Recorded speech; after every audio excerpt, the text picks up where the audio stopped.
بسم اللہ الرحمن الرحیم۔ تمام ناظرین اور سامعین کو حسنین خان کا خلوص بھرا سلام۔ میں ہوں حسنین خان اور آپ دیکھ رہے ہیں 14 ستارے یوٹیوب چینل۔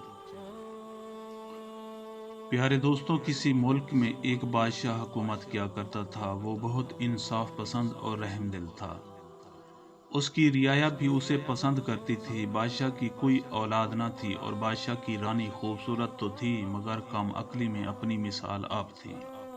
رانی بادشاہ کو ہر وقت اس بات کے لیے اکساتی رہتی تھی کہ رانی کے بھائی کو وزیر بنا دیا جائے۔ بادشاہ اپنی رانی کی بات سنی انسنی کر دیتا۔ ایک دن بادشاہ اور رانی محل کے جھروکے میں بیٹھے ہوئے تھے۔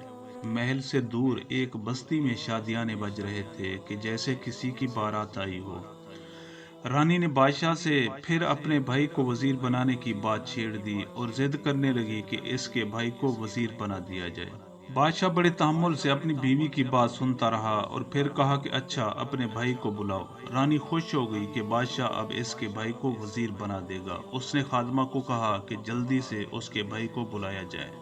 چند لمحوں کے بعد رانی کا بھائی بھی ہانپتا ہوا بادشاہ کے حضور حاضر ہو گیا۔ بادشاہ نے رانی کو دیکھتے ہوئے اپنے سالے سے کہا کہ تم وزیر بننا چاہتے ہو؟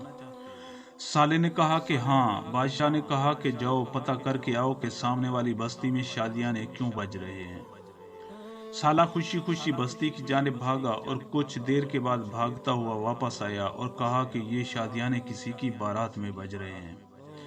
بادشاہ نے پھر کہا کہ جاؤ پتہ کرو کس کی بارات ہے۔ سالہ پھر بھاگتا ہوا بستی کی جانب چل نکلا اور کچھ دیر کے بعد واپس آ کر جواب دیا کہ یہ بارات کمرو کمہار کے بیٹے کی ہے۔ بادشاہ نے پھر سوال کیا کہ جاؤ پتہ کرو کہ یہ بارات کس گاؤں سے آئی ہے۔ سالہ پھر بھاگتا ہوا بستی کی جانب نکل گیا اور چند لمحوں کے بعد واپس آ کر جواب دیا کہ یہ بارات فلاں گاؤں سے آئی ہے۔ رانی اس پورے عمل کو غور سے دیکھ رہی تھی اور اس کی سمجھ میں نہیں آ رہا تھا کہ بادشاہ کیا کرنا چاہ رہا ہے۔ بادشاہ نے پھر سالے سے کہا کہ جاؤ پتہ کر کے آؤ کہ کمرو کمہار کے بیٹے کی شادی کس سے ہو رہی ہے۔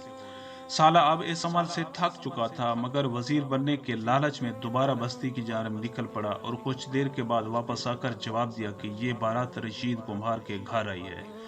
مسلسل کی بھاگ دوڑ سے سالے کی حالت خراب ہو چلی تھی۔ بادشاہ نے اپنے سالے پر رحم کھائے بغیر پھر سوال کیا کہ جاؤ پوچھ کے آؤ کہ حق مہر کتنا طے ہوا ہے۔ بمشکل سالہ بستی کی جانب چلا اور کافی دیر کے بعد واپس آ کر جواب دیا۔ اب بادشاہ نے اپنے سالے کو ایک جانب کھڑے ہونے کا اشارہ کیا اور اپنے وزیر کو طلب کیا۔ وزیر کے آنے پر بادشاہ نے اپنے وزیر سے کہا کہ جاؤ جا کر پتہ کرو کہ یہ شادیانے کیوں بج رہے ہیں۔ وزیر فوراً حکم کی تعمیل کے لیے چل پڑا اور کچھ دیر کے بعد بادشاہ کی خدمت میں حاضر ہوا اور جواب دینے کی اجازت طلب کی۔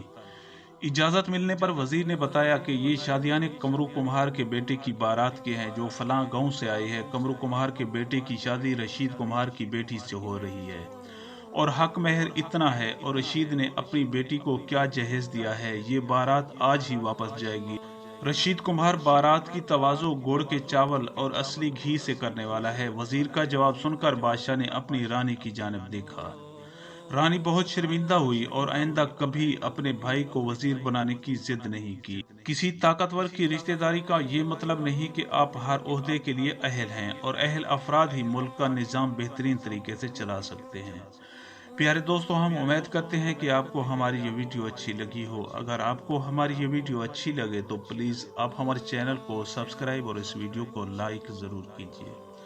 اب ہمیں اپنی اگلی ویڈیو تک کے لیے اجازت دیجیے اس دعا کے ساتھ کہ اللہ پاک آپ کو اپنی حفظ و امان میں رکھے۔ اپنا بہت زیادہ خیال رکھیے گا۔ شکریہ۔ خدا حافظ۔